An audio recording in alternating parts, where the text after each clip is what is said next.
And I'd like to introduce right now a really good man.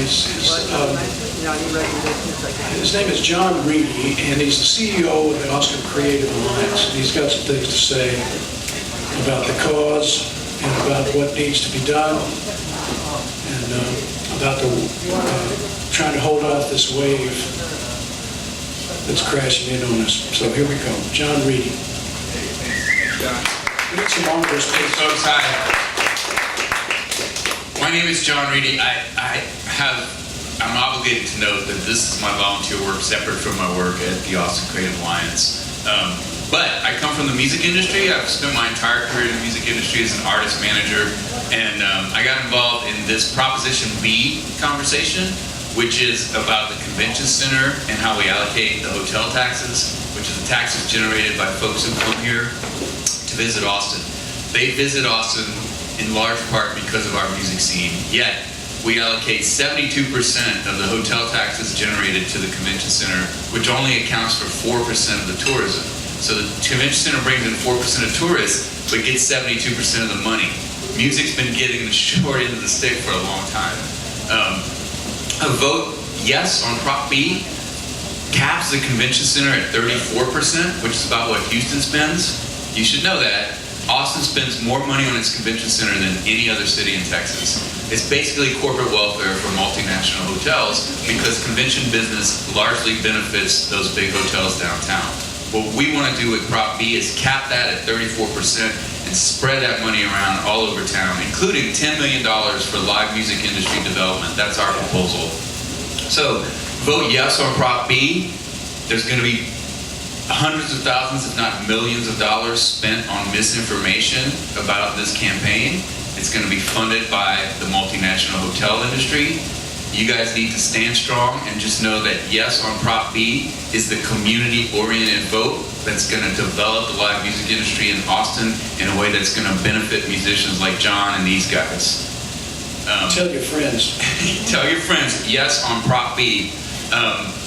Now I'm going to introduce you to a good friend of mine who can speak more about another important aspect of Prop B. Please welcome Rebecca Melanson. She's the head of the Austin Independent Business Alliance. Oh, so much taller than I am. I am with the Austin Independent Business Alliance. I'm the executive director. If you aren't familiar with AIBA, we're a nonprofit that supports and promotes locally owned businesses, and we now represent a little over 1,000 locally owned businesses.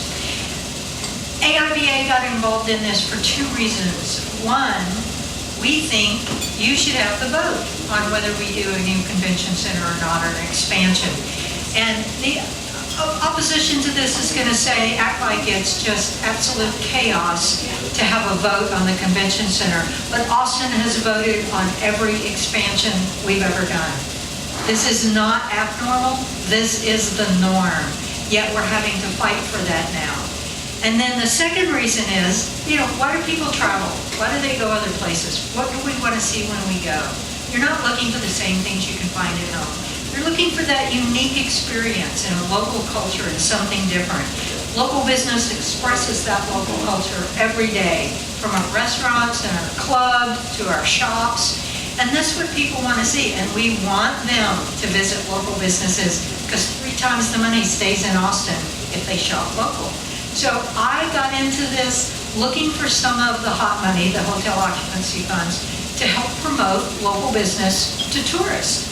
It makes perfect sense. But that's not something we do now. And I hope that this election changes that so we can do it.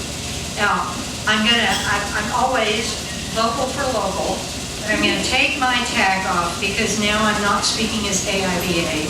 I'm speaking as just Rebecca Melanson.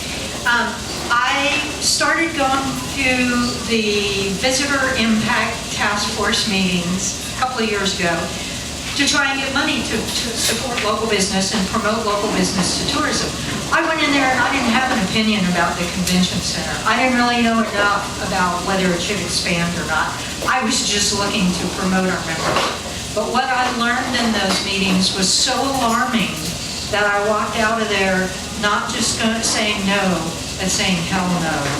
The numbers make no sense whatsoever.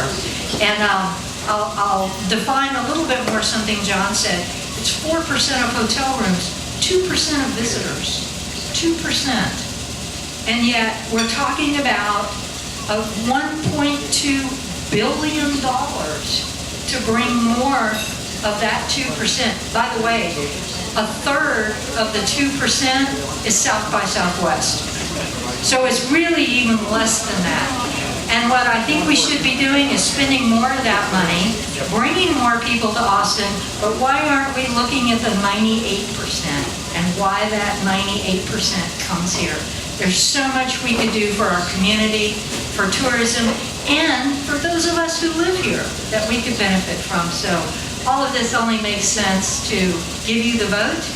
And so vote yes on Prop B. And then at some point in the future, if you get the chance, vote no on expanding the convention center. Thank you so much. Tell your friend, Jack.